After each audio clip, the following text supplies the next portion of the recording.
Yeah, like Ryan said, I'm the new Charlie. I imagine most people watching this have either met me or seen another presentation with me. But if you haven't, I'm the wildlife specialist, and I've been on board doing the predator control side of things for about a year and a half. But I've been with Extension since 2017, so not really new to Extension, but still relatively new to helping folks with the predator problems and that sort of thing.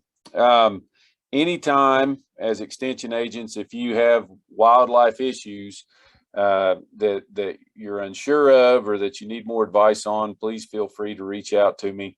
I spend a lot of time on the phone and email helping people troubleshoot things. But Ryan asked me to talk about sort of wildlife damage for small property holders today, and specifically focusing on sheep and goat predation and poultry predation, and then also dealing with armadillos. I think that's one of the things that some folks have to deal with a lot, but they are relatively new to Kansas. The further south you are, the more problems you're going to have with them. But we'll sort of wrap up with talking about that.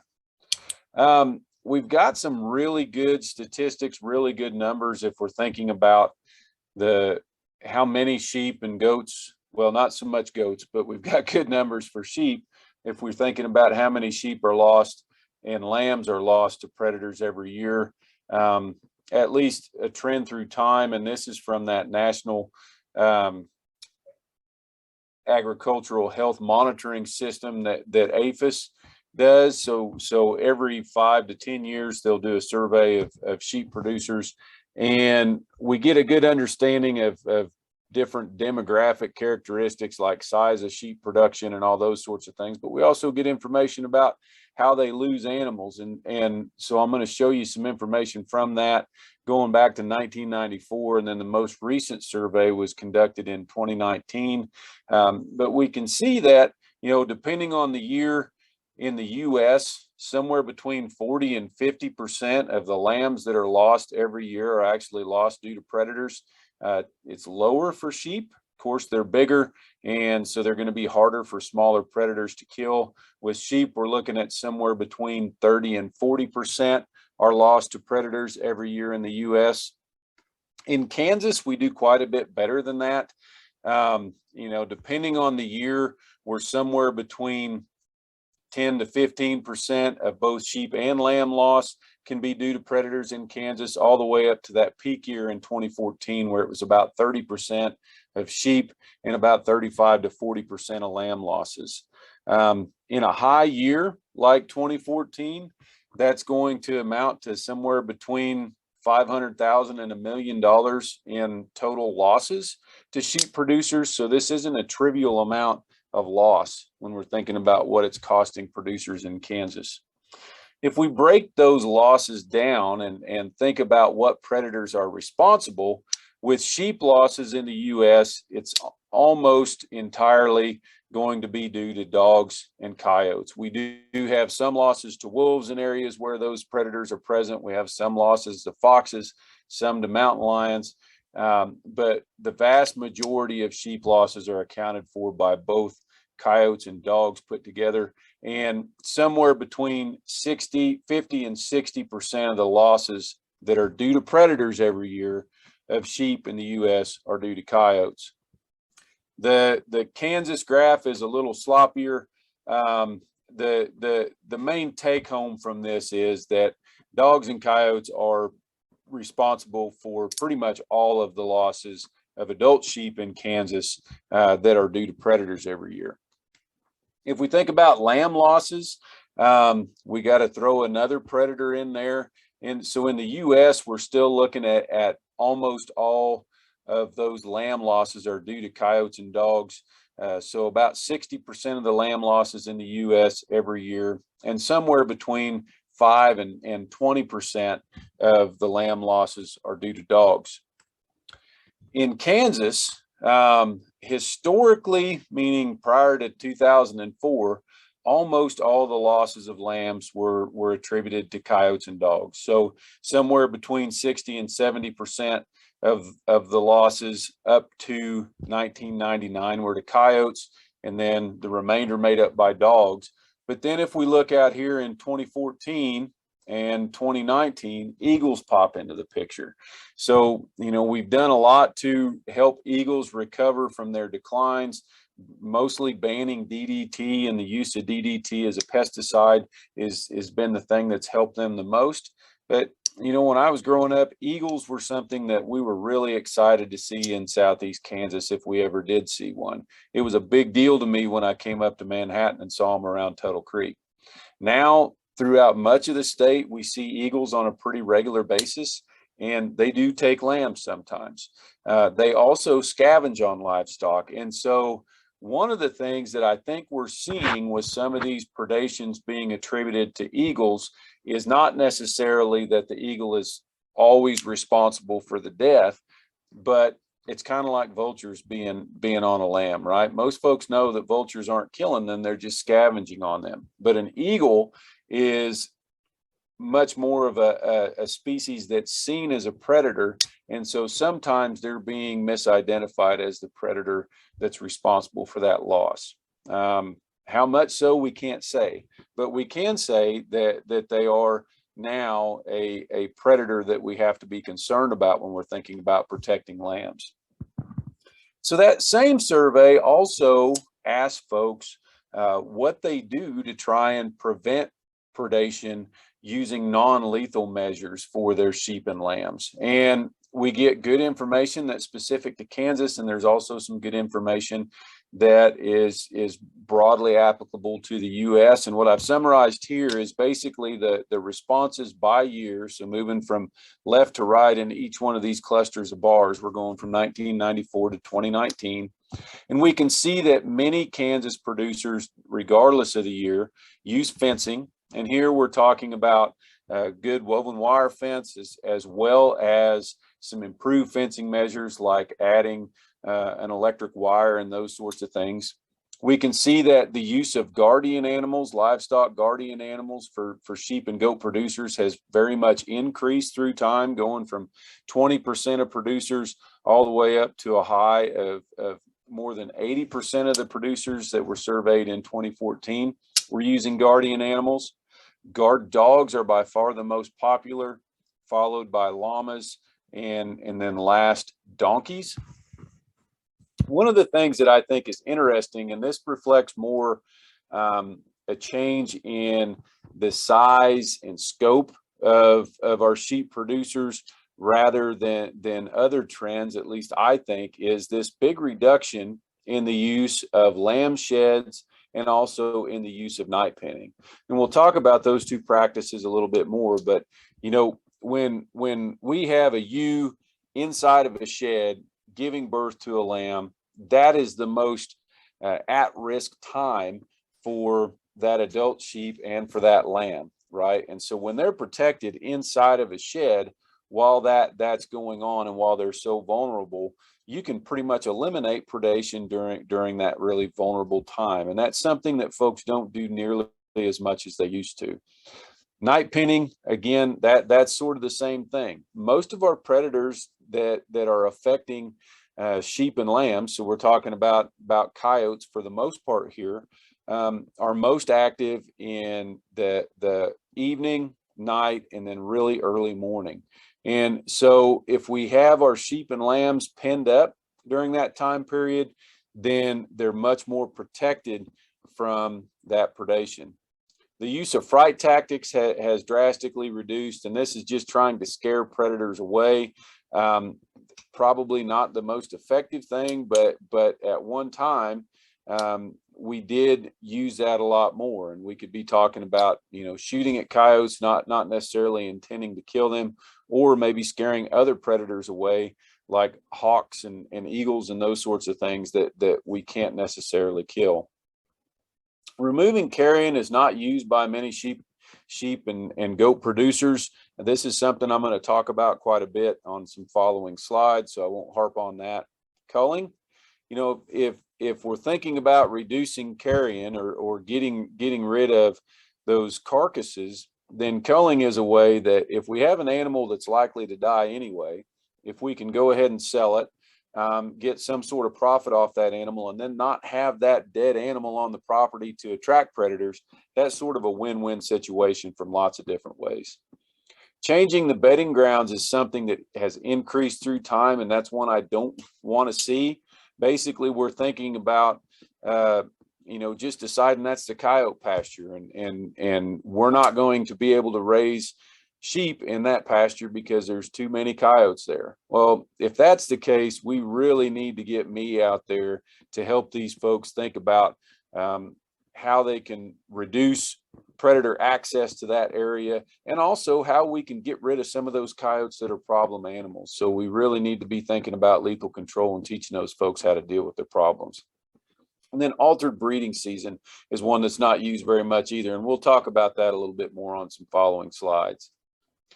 So anytime we're thinking about managing predation, we need to think about this acronym that Charlie used a lot. So H.E.R. And H stands for habitat removal or habitat modification. So we're thinking about removing the food, cover, water from an area that might attract any problem animal, and that includes predators. So, this bare crop field doesn't have much to attract a predator or a scavenger and so on to it. And that's sort of an extreme example of habitat modification, but that's a habitat that most critters wouldn't want to be in. So exclusion, here we're thinking mostly about fencing and those sorts of things, but it could also be with repellents. And I'm sort of lumping guardian dogs into exclusion here too, or guardian animals into exclusion, because that's a way to try and prevent predators from accessing our livestock.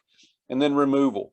That removal can be dead or alive. I'm not going to harp on this too much with y'all, because you're going to hear me say this a lot in a lot of different kinds of presentations, but I prefer, and the general consensus among wildlife management professionals is that when it's time to remove an animal, we use lethal control. We use euthanasia, so we're providing it as good of a death as possible without suffering, because there's lots of problems that happen when we move animals around on the landscape. And one of them is that, that happy ending that most people think they're getting just doesn't normally happen. A large majority of the animals that we trap and move that are causing problems end up dying a very slow, poor death after we've moved them because of a lot of different reasons. All right, so prevention, thinking about dead livestock on the landscape. Whether we've got a small operation or a large operation, if we have dead animals laying around that aren't being composted and that are emitting smell and that are accessible to predators or scavengers, then that's going to attract critters that we don't want to be around our livestock to those livestock. Just an example of this, all these different colors are different coyotes that I had GPS collars on during my PhD research. And what you can see is some of these areas where those colors come together on the landscape a lot. Those are either dead piles at a feedlot, like down here and over here and down here in this picture, or that's a dead bison carcass there. In this image, that's a dead bison carcass. So the point is that coyotes, through who knows what means, it may be that they're hearing other coyotes vocalizing, it may be that they're smelling things from a really long distance away, but they are attracted to dead animals from a long ways. So here we're talking about like a 1.5 to 2 mile shift out of the normal home range. Here we're talking about more like a 5 mile shift out of the normal home range. And then we've got this dispersing individual over here that went up and checked out a cattle operation that was, like somewhere between 6 and 10 miles away when she was thinking about dispersing. And then she came back, and then she found another dead bison. And here's a dead pile. Here's a dead pile. Then when she finally dispersed, she went all the way down here like 9 miles, found a feedlot, and then was eventually shot by a rancher on a dead cow. So anytime we have these accumulations or large quantities of meat basically available to these predators, it's going to attract them. So that would be a habitat modification practice if we're thinking about coyotes. We're removing that food that's attracting them to an area. Fencing. So if we're thinking about excluding predators from sheep and goats, then fencing is going to be the way to go. And woven wire is sort of the gold standard. You know, we're thinking about a maximum opening size of like a 4 by 6 inch rectangle. Smaller is better. A coyote can still get through that 4 by 6 inch rectangle sometimes, but it's really going to slow them down, and it's going to limit their access if it's that big at maximum. Coyotes can jump over a 5-foot fence, believe it or not. So if we get it at least 5.5 feet high, then they're not going to be able to jump over it. They can still climb over it, however. And so then we've got to be concerned with keeping them from climbing over. So if we add a barbed wire to the top of that woven wire or an electrified wire above, you can prevent them from climbing. We can also add what's called a coyote roller. That's basically an additional piece of fence that leans out away from that fence, so that if a coyote climbed up, it would actually have to go backwards to get over that, which they're not going to do. And then a buried apron or some additional buried fencing underneath below that fence can keep them from digging. The nice thing about that good tight woven wire that's close to the ground is coyotes are going to open up a few spots to get under it. And when they do that, we can hang snares in those openings to catch them. And we know we're catching the culprits that are getting in and trying to access those sheep. These are just a couple of examples of trying to use electrified fencing for sheep and goat production and maybe predator exclusion. So this is an extreme example. You know, we just have a couple of strands of electrified wire. This is what we see a lot of times when we're thinking about keeping cattle in, right? This is not going to be a good option for coyotes. They're going to be able to get under that. They're probably going to be able to jump over it. Also, just adding one low electric wire and one high electric wire to a normal 6-strand barbed wire fence is not going to keep coyotes out. Sometimes I go and help producers that are having problems with coyotes killing lambs, and they have that style of fence, and we set traps outside of the fence so that we're not catching their sheep, and I'm actually catching their sheep in coyote traps outside of the fence. So if it's not keeping their sheep in, it's definitely not going to keep coyotes out. But we can make a more inexpensive, and if we're looking for a less permanent solution that might be cheaper, we can use multiple strands of poly wire that are spaced close together at the bottom and wider at the top as a predator fence, as long as we electrify it. And here, you know, we're alternating hot and ground wires up that line so that when an animal touches 2 wires at a time, they're getting a shock. We're not relying on them to get grounded through the ground. And that's an important aspect of this design because, you know, predators have thick fur, right? And we don't always have good moisture in the soil and things like that. And so when we're relying on animals to get grounded through the soil, we don't always get a good shock a long way from that fence energizer. Night pinning is one of those things, like I mentioned, that used to be done a lot, and now with smaller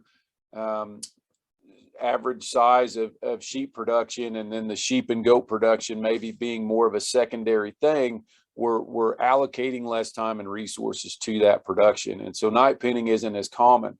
A lot of times when I talk to folks about adding night pinning to their management strategies, they're concerned about spending a ton of money to build this night pen that's going to confine their sheep every night. Well, we don't have to build a big fancy woven wire night pen. We can get by with just this electrified poly mesh, and especially if we can confine livestock guardian animals inside that poly mesh. You know, coyotes are definitely not going to get through this. They're going to get shocked. they're probably not going to be able to jump over it. As long as we get a tall enough fence, they're definitely not going to climb it. And what we're doing is we're getting those sheep and lambs close together so that there's lots of eyes and ears looking for predators. They're able to alert one another, and we're getting them really close together so that if we do have those guardian animals in there, the guardian animals can do a much better job of protecting them at night when they're most vulnerable. The guardian animals. So we talked about how guard dogs are the most common, followed by llamas and then donkeys. There was a recent study that was looking at guard dogs and how cost effective they are. And so in that study, they had 500 breeding ewes and 5 livestock guardian dogs on a pretty large operation out in California. And in that study, the guard dogs reduced lamb losses by 43% and ewe losses by 25%, for a total of about $16,000 worth of savings during that 7-year useful life that a livestock guardian dog has. However, the cost of dogs, so the cost of acquiring the dogs and any training that they might have needed, and then their health care and feeding them, exceeded this $16,000 by $13,000 over the 7-year useful life of a guard dog. That's not saying that this is always going to be the case. There are plenty of cases where guardian dogs do save enough losses that they are worth their money. What this is saying, though, is that we have to think about the sheep market, the goat market, the value of our livestock, and then how much it costs to get these guardian animals, and then also what the size of the operation is and whether or not those guardian animals are going to be able to do a good enough job and reduce losses by enough to save a lot of money. If we think about donkeys, you know, a really good donkey is going to do something like this. They're going to chase coyotes off. They're going to kick them and kill them. They're going to bite them. They're going to do a really good job potentially of protecting our sheep and lambs. A poor donkey might be aggressive towards our sheep or goats and might kill more goats or lambs or kids or sheep than the coyotes actually would have. So there's challenges with that. Then an added benefit of donkeys is they've got a potential 20+ year useful life to think about spreading the cost of acquisition over. And they're also more compatible with trapping methods that we might use for lethal control than guard dogs are. So they're beneficial that way. Llamas, they share these good characteristics with donkeys. One thing that Allison Crane I've picked up on in some of our sheep and goat meetings, she says, be really careful if you don't want to have intact male llamas mixed in with ewes, because intact male llamas will try and breed ewes sometimes, and they will kill them when that happens. And so you want to castrate those male llamas if you're going to have them in with ewes, and probably does as well. So other kinds of prevention: lamb or kid in the fall if possible. This is one that a lot of people sort of laugh at when I say it, because thinking about the way their production system works, trying to lamb or kid in the fall might not work very well. But if we're thinking about minimizing losses to coyotes and other predators too, those energetic demands of coyotes and other predators are greatest when they have young. So in the late spring through midsummer, when coyotes have pups and the male and the helper coyotes in the family group are having to bring back large chunks of food rather than making a living on mice and rats and rabbits and those sorts of things, the bigger our lambs are or our kids are by that time of the year, the better at trying to reduce those losses. Also, smaller pastures. You know, if this is focused on small property ownings or holdings, then this may not be as important here. But you know, the tighter of a space that our small ruminants are in, and the better watch that our guardian animals can keep over them, the less likely we are to have losses. Also, think about avoiding thick cover when possible. Tall grass prairie or pastures with woody draws and lots of cover in them are going to be more attractive from a habitat standpoint to coyotes and other predators. That cover also makes it easier for them to sneak up on our livestock and prey on them as well. All right, so if you want to raise chickens or other poultry, we're going to plant some eggs and then they grow and turn into trees and we've got chicken trees, right? No, that's not right. I just thought that was a funny thing that I found today while I was looking some of this information up.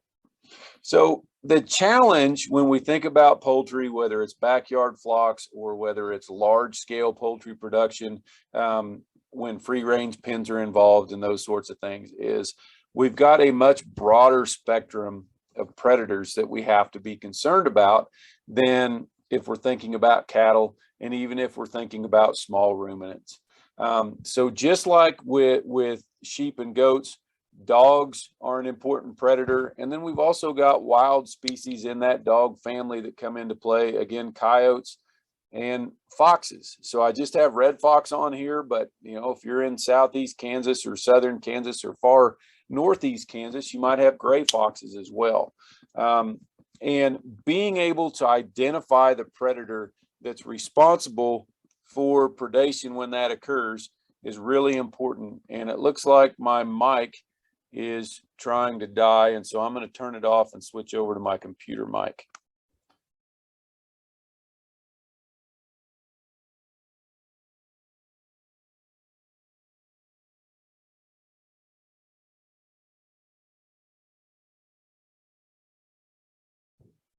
Okay, I think I have volume now. I'm switched off of that external microphone. So we need to be able to identify what critter caused a predation event. And tracks are going to be a very important form of sign that we look at to identify that predator. Most critters in the dog family are going to have relatively similar looking tracks. Dog tracks are going to be much larger than anything else, but they're not always larger, right? So they can be up to 4 inches in overall length. One thing that I want you to notice about all of these tracks that are shown on this slide is they show the claw marks. In addition to the toes and that heel pad, we can also see claw marks. That is a very characteristic thing about canid tracks. Cat tracks typically will not show those claw marks, so that's important. If we're looking at a dog heel pad, that heel pad is going to have large lobes on the outside in that back portion of the track, both for the front foot and the hind foot. The toes are typically going to be splayed out more too. So we can see that if we drew a line from this corner of the heel pad through that toe and through this toe, it's much more splayed out than if we drew a line, that same line from here. It's not even going to reach the lobes of the heel pad if we draw those same lines on a coyote track. That coyote track is also going to look more oval shaped than circular as well. So that's something else to look at. Fox tracks are going to be smaller than coyote tracks. They're also going to have a smaller heel pad. That heel pad on the hind foot is going to have this big notch out of it. And then there's also a much bigger gap here between the heel pad and the toes on a fox track than a coyote track as well. They're going to be smaller. This says 2 1/4 for a fox track, but they're going to appear much, much smaller. Even if they are about as long as a coyote track, they're going to appear smaller and more dainty. All right, cat tracks. So sometimes cat tracks that are affecting poultry, or cats that are affecting poultry, are going to be bobcats and wild. Sometimes they're going to be house cats. But again, things to notice: we don't see claw marks on either of these tracks. If we were to connect the dots from the outside of these toes, a cat track is going to be much more rounded and circular than a more pointy dog track. And that's wild dogs like coyotes and foxes or domestic dogs. And the track is going to be rounder overall. The toes are much more oblong. They're not going to be that real strong teardrop shape like we can sometimes see on the coyote and dog tracks. And then both species are going to have this three-lobed bottom portion of the heel pad. So typically in a track, it's going to almost look like a W. Most house cat tracks are just barely bigger than a quarter, whereas most bobcat tracks are going to be very much noticeably bigger than a quarter. And so that's a good way to think about the size difference of those two animals and what might have left the track. We also have some very omnivorous species that tend to be problems for poultry producers, whether that's a backyard flock or even a large poultry producer. So striped skunks, raccoons, and opossums can all be problems. You know, skunks, they have a very distinct looking track. They really look like a small bear track. So that front foot has a really small heel pad. We're going to see 5 toes. We're going to see really big claw marks that are a long ways from that front pad. And then that hind foot almost looks more like that hind bear track. We can see that whole area that looks like a heel to that front portion of the foot. And then again, 5 toes with claws. And these toes aren't going to be connected to that main pad on the front foot or the back foot like they are on a raccoon track here. So the raccoon track we can see almost looks like a hand for that front track on the left here with 5 toes. The back foot really sort of looks like a foot with long fingers on it. And again, we've got 5 toes. Opossum tracks are very distinctive. Opossums on that hind foot have this heel, or excuse me, thumb that extends backwards that they're able to grab a hold of things with. And so that makes that very distinctive looking track here. You may or may not see claw marks, but they're definitely not going to be as distinct as they would be like on a skunk track or like on a coyote track and so on. Again, these species are all omnivorous. Opossums and raccoons are very good climbers, and so that presents another challenge in and of itself. Birds of prey are something that we don't necessarily have to worry about nearly as much with some of our larger livestock, but when we're thinking about poultry, you know, a red-tailed hawk or a red-shouldered hawk or a Cooper's hawk that spends most of its time preying on birds are going to be important species to be concerned about. And these are going to be responsible if that damage is occurring during the day, potentially. If the damage is potentially occurring at night, then we might need to think about owls, and they can be important predators for poultry producers as well. Snakes also. And the big challenge with snakes is it's really hard to exclude them. And so the best thing we can really do to try and minimize problems with snakes around our poultry are to minimize snake habitat. And that's going to be cover like tall vegetation. It's also going to be things like brush piles or rocks or piles of building materials and those sorts of things. So we don't want to have snake habitat if we can help it. Another thing to think about from a habitat modification standpoint, if we have a coop of any kind, if that coop is up on skids or if it's on blocks and the underneath of that coop is open, then that's habitat for snakes. It's also habitat for the mammalian predators that we talked about and so on. So really exclusion is our most valuable way to prevent predation on our poultry. If we're thinking about smaller scale production where we can have that good coop, this is a really good example of a chicken coop that's going to be relatively predator proof.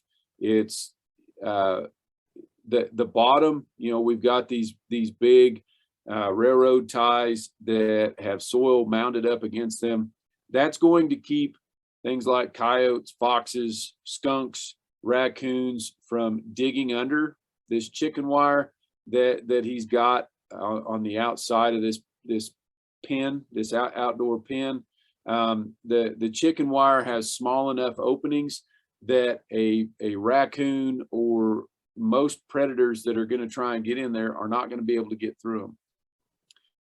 He's also got about 2 feet of overlap between this bottom chicken wire and the top chicken wire.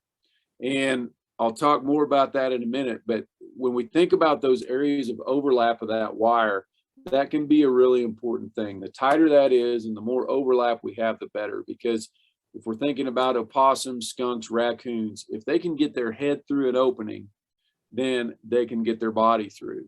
And if they can find a seam, especially raccoons and opossums, they're dexterous enough, their feet are dexterous enough, and they're strong enough that they can pull things apart and they can make their own openings. So that area of overlap that we can see there is very important. He's also got protection from above. And so that's going to minimize predation, or basically exclude any predation from those birds of prey that we're concerned about as well. And then the chickens can get inside this Quonset hut at night, and that's where their laying houses are as well. And that's a pretty sterile environment. Snakes can still get in there, but you know, the less clutter that we have in there, the better when we're thinking about excluding predators. Here's another more fancy example. The big takeaway here is that the predators can't get in from below. We've got roofs on both the pen and the coop, and so predators aren't going to be able to get in there. What about larger scale? If we're wanting to be able to free range, whether we're talking about geese or ducks or chickens or turkeys even, you know, getting them a structure that they can get into and be protected, and especially if these hen houses had doors on them that we could go out there and close at night, that would be even better for excluding predators. We do have a nice tight, relatively tight at least, woven wire fence around this free range pen. It has a barbed wire or an electrified wire, I can't tell which, on top, which is going to minimize coyotes climbing. And again, they may dig under in certain spots, but that allows us to target those spots for trapping those individuals. What we don't have here is any protection from our aerial predators. So the raptors, which includes the owls and the hawks both. If we're having issues with those aerial predators, then we could still have free range production, but might need to have a smaller pen like this that we're moving around out in that free range pasture area so that we can protect those poultry from those aerial predators as well, because there are no lethal control measures that would be legal for any of our raptor species. Hey, Drew. Yeah. On that 2 slides ago, go back one more. So if you've got free range birds and if you've got livestock guardian dogs, would you suggest the dogs be able to run the outside of the fence or inside of the fence for the best control for ground predators? I think it depends, you know, and I need to learn more about livestock guardian animals, and the different characteristics of the different breeds, especially for dogs. But there are some dog breeds that are going to roam and going to look for predators more within that defined area that they're supposed to work in. And then there are other breeds that are more apt to stay with those livestock that they're guarding, whether that's poultry or whether it's sheep or whatever. If we're thinking about protecting animals that are penned up, it's as long as your guardian animals aren't going to be a predator themselves, right? The guard dogs, most of the time, if we've got a good guard dog, they're going to protect the critters that they're imprinted on. However, we do have guard dogs sometimes that will become predators themselves. And so as long as you've got good guard dogs, they're going to do the best job if they're in the pen with the livestock that they're trying to protect. If we are concerned about that, then having them outside of that pen might be beneficial. Or if you've got one of the more roaming species, or excuse me, breeds of livestock guard dogs, they might do a better job outside of the pen. But then please, if you do that, excuse me, if you do have guard dogs that are outside of that pen that can go wherever they want to, have some way of confining them, because one of the problems, and we were talking about this before we started, that I'm seeing a lot of is guard dogs that either don't have a job or that are getting bored, or that aren't kept well enough, going and causing problems for their neighbors. And that sometimes that's with calves, sometimes that's with sheep, sometimes it's with pigs and those sorts of things. So we got to be careful about making sure the guard dogs are doing what they're supposed to do.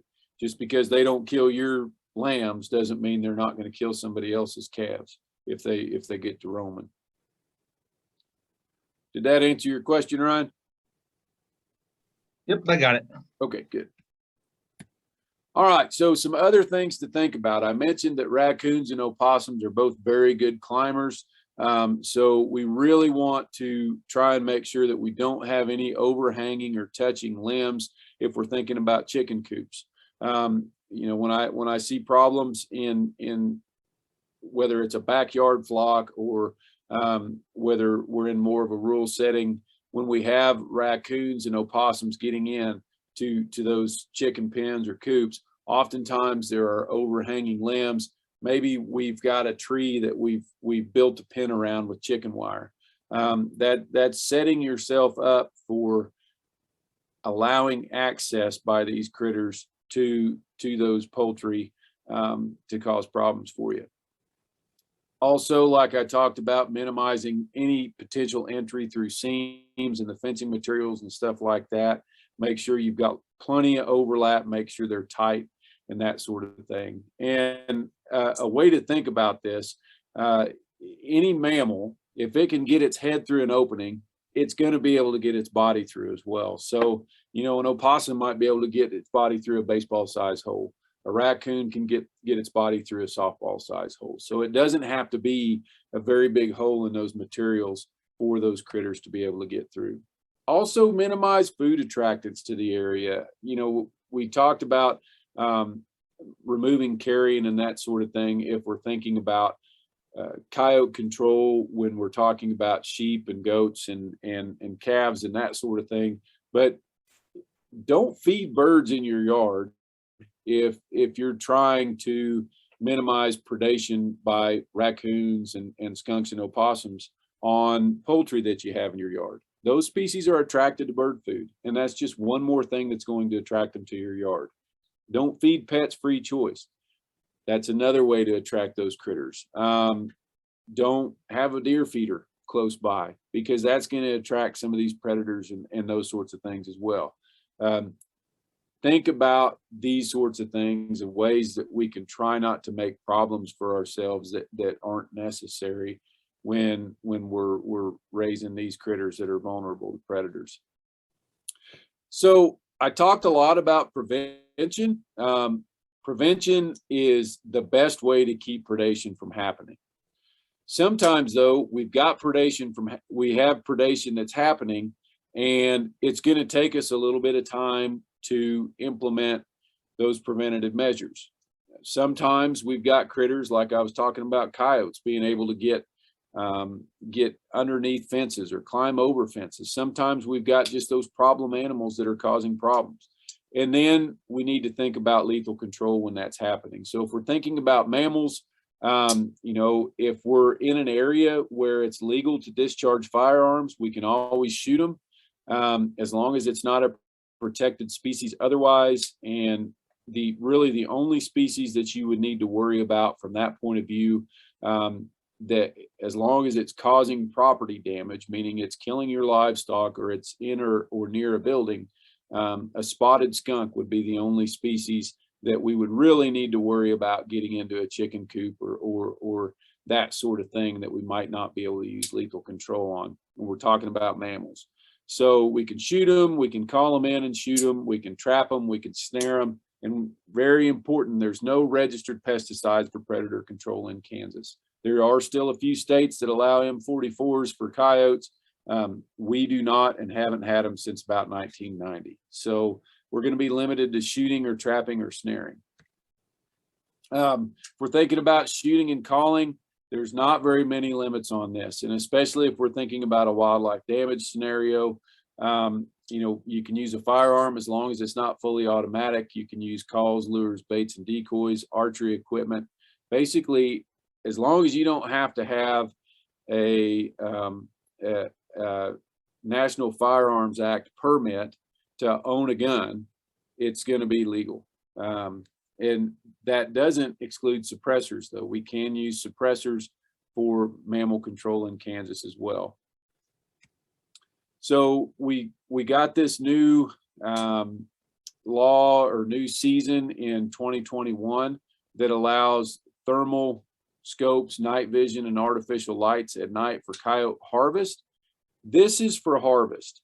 This doesn't apply when we have wildlife damage occurring. We can use this equipment to take predators that are killing our livestock even outside of that season.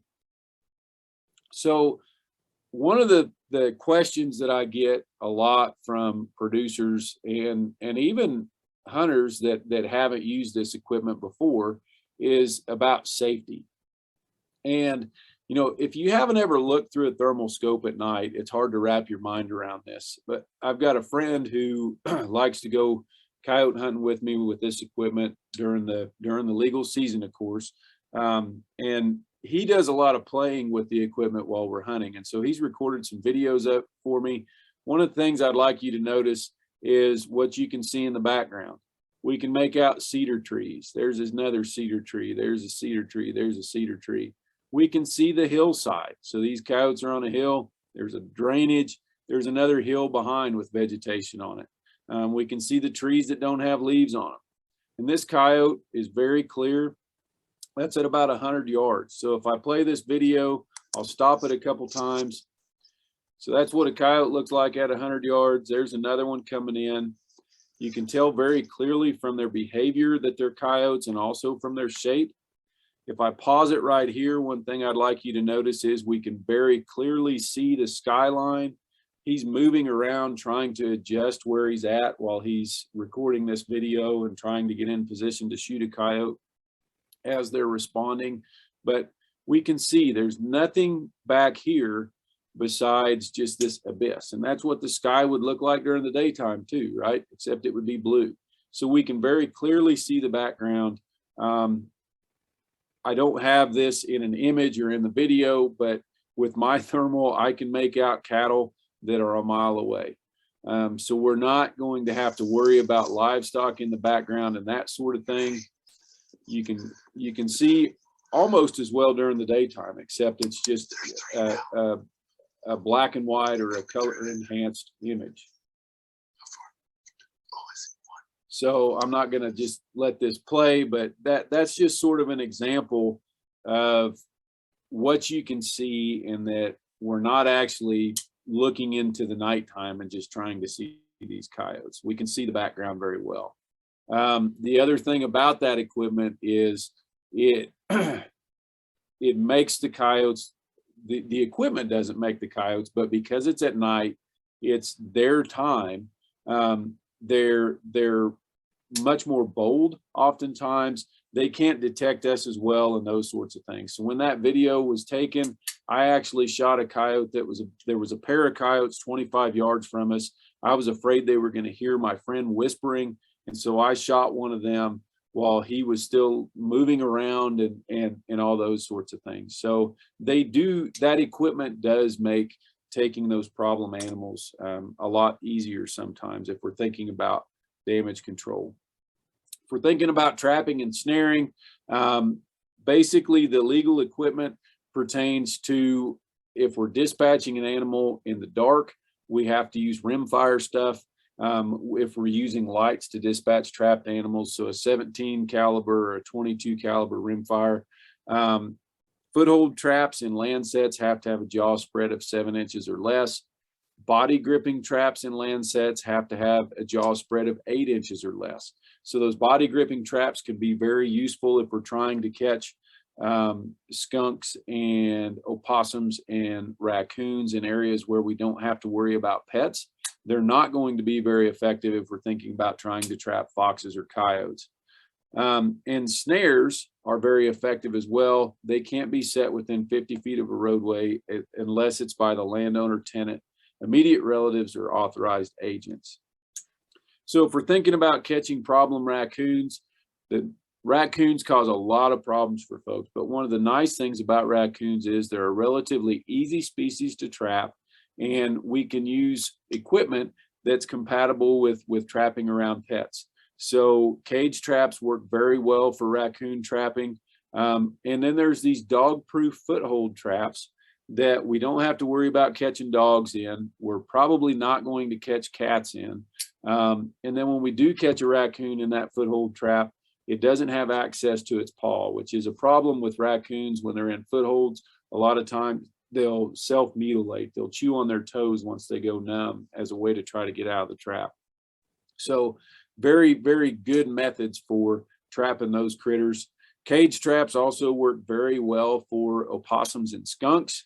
An open cage is just as easy to catch a skunk in as any other trap, but I recommend using these Durapolys that are enclosed because we can walk right up to that. We can pick the skunk up as long as we're quiet. We don't shake them around. They're not going to spray.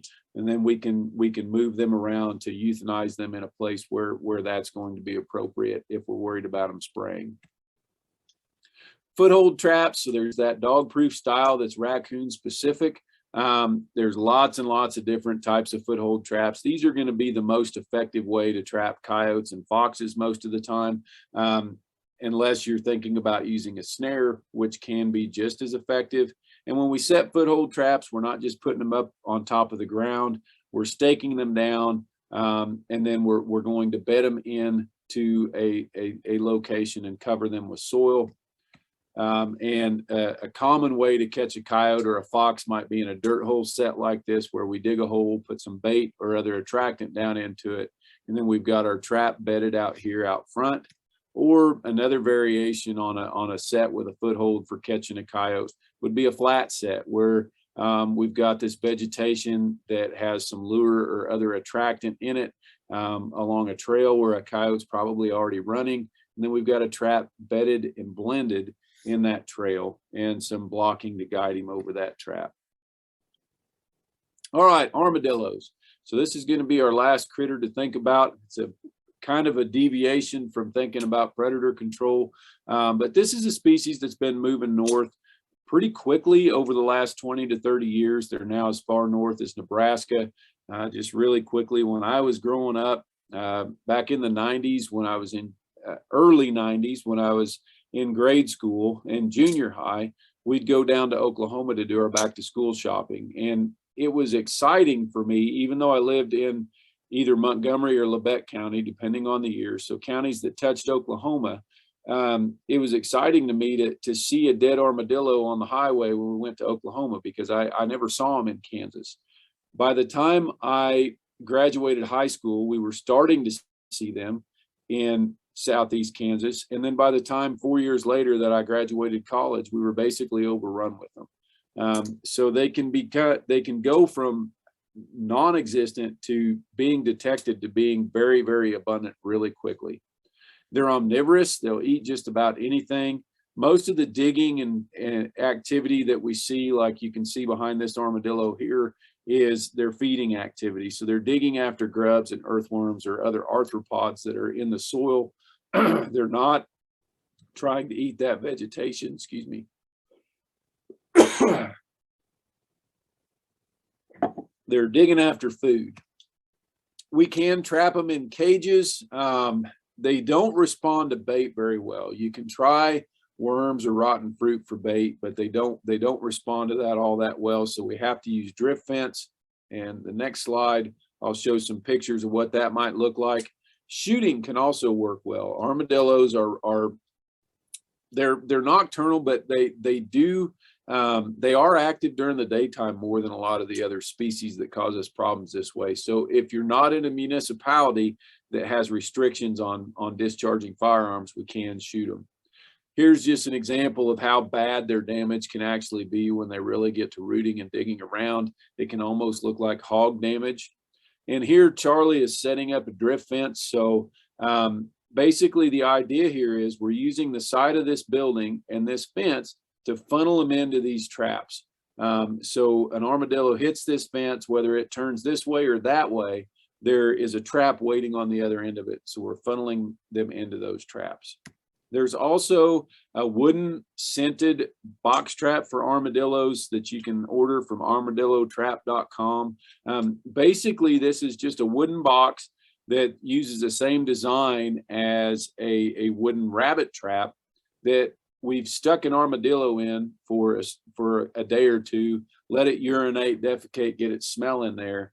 And these are actually 8 times more effective than wire cages without drift fence that are baited at catching armadillos. So they're expensive though. They're almost $200 a piece. And if you're dealing with a lot of armadillo problems, they might be effective or might be worth it. But otherwise, then using drift fence and cage traps might be more cost effective. Anytime we catch an animal that we're going to have to deal with, like I said, I recommend euthanizing them rather than moving them around. There's lots of different options for euthanasia. The reality is that there's only a couple of them that are going to be available to most people. Gunshot is going to be the one that's most commonly available. Blunt force trauma is not on here. But, if we've got a coyote in a foothold trap in town, it sounds mean, but if we can whack it over the head really hard with a pipe, that is a very effective, quick way of euthanizing that coyote. We may have to go ahead and also use what we would call thoracic compression, where we crush that chest cavity after they're unconscious, but oftentimes that sharp blow will go ahead and euthanize them. And then the other method that's not on here too would be drowning. That's not a very attractive way for us to think about dying. But if we think about something like a skunk that's prone to spraying, if we've got them in one of those Durapoly traps and we can quickly drop them into a pond or quickly submerge them in a trash can or a barrel of water, that's a very effective way to euthanize them with minimizing that spraying that we're trying to avoid. So with that, I'd be happy to take any questions if there are any. You're always welcome to call me on my cell phone, shoot me a text, email me, whatever works best. We do have a wildlife management YouTube and Facebook page. I'm trying to decide if I'm going to create a TikTok. Allison, with the sheep and goat meetings, has got me thinking about that. We don't have Instagram yet, but I hope you all also know about this wildlife.ksu.edu website. Tons and tons of resources that Charlie made available there that I'm continuing to try and keep up to date and add to and those sorts of things.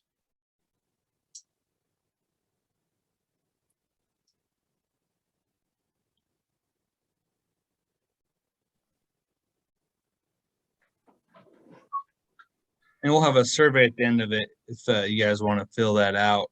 We would appreciate that. It's on our chat.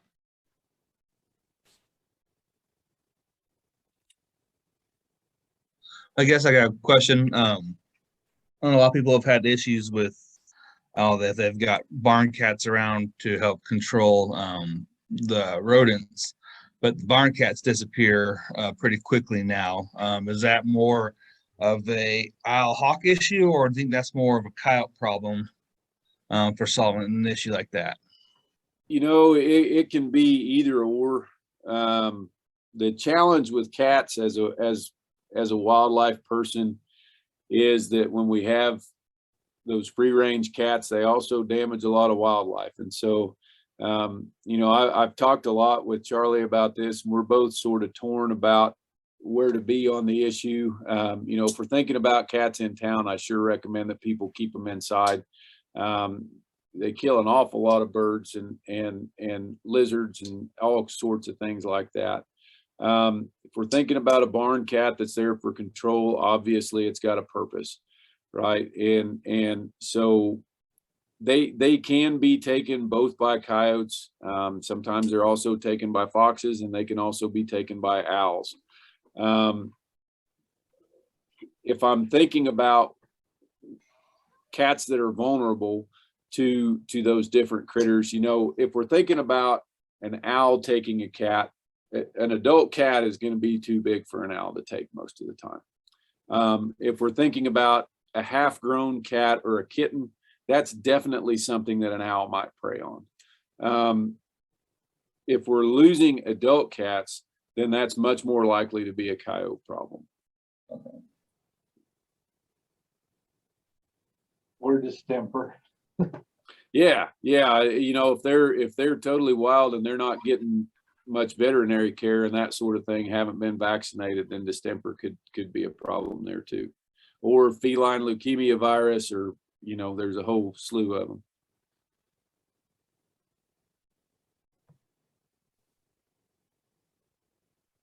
Drew, I got to ask one that's not about anything we talked about today, but my mom wanted me to ask this and I told her she was crazy, but juicy fruit with moles. Have you ever heard of that? I have heard of it. Charlie tried it and found basically no efficacy. So that's everybody wants an easy solution with moles, and the reality is there's not one. We pretty much just have to trap them or deal with them, one or the other.